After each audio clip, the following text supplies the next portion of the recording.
There are a few games that show up as staples of most lists of worthwhile WonderSwan titles on the internet, and one of them is Rockman Forte Mirai Kara no Chousensha, or its translated title, Rockman and Bass Challenger from the Future. Don't be fooled by its appearance though, this isn't a Capcom joint. Bandai licensed the right to use the Rockman brand and developed and published this game themselves, and released it on October 28, 1999.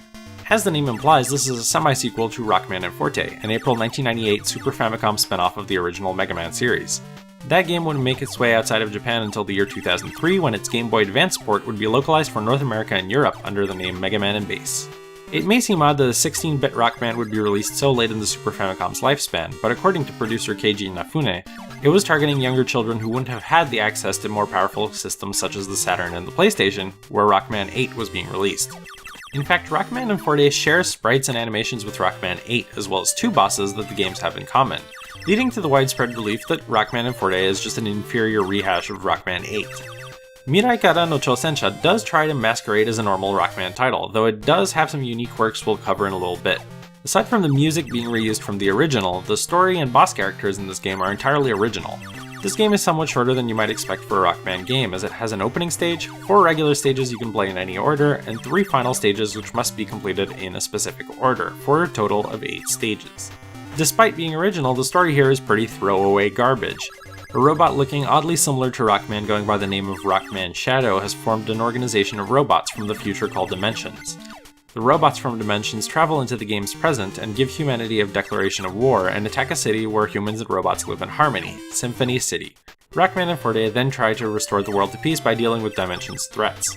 The bosses are also kinda dubious. There's Dangan Man modeled after bullets, there's Conro Man and Aircon Man, which are modeled around a kitchen stove and an air conditioner respectively. Komuso Man is based on Komuso, a group of Japanese monks that would play music during meditative practice, and of course you can't have a time travel story without big bad clocks called the Clockmen. Fun fact, only one of these bosses has made a guest appearance outside of this game, and that would be Conro Man, which appeared in Rockman ZX Advent for the Nintendo DS in 2007. Being developed outside of Capcom means that this game has a few unique quirks that make it stand out from the rest of the series. For example, an enemy's projectile's lifespan is directly tied to the lifespan of the enemy itself. If an enemy shoots at you but you kill it before its bullet reaches you, then that bullet disappears, and you can use this to your advantage in certain situations. The iconic little hard hat enemies that everybody loves can be leveraged to your advantage, as damage from its projectiles also damage CPU-controlled characters in this game. In one of the stages, you can use this to deal more damage to a mid-boss than you normally would.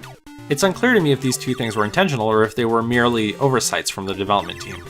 Support abilities in this game are not considered a special weapon type, but are rather items that must be purchased with a currency called screws, which are collected throughout the game. And lastly, after defeating a boss in their stage, their portrait on the stage-select screen is replaced with a different one expressing their defeat. I should also point out that they did make Aircon Man's stage play in portrait orientation because everybody loves to abuse their system's unique gimmick in the first year of games released on it, but emulator users should be warned of this.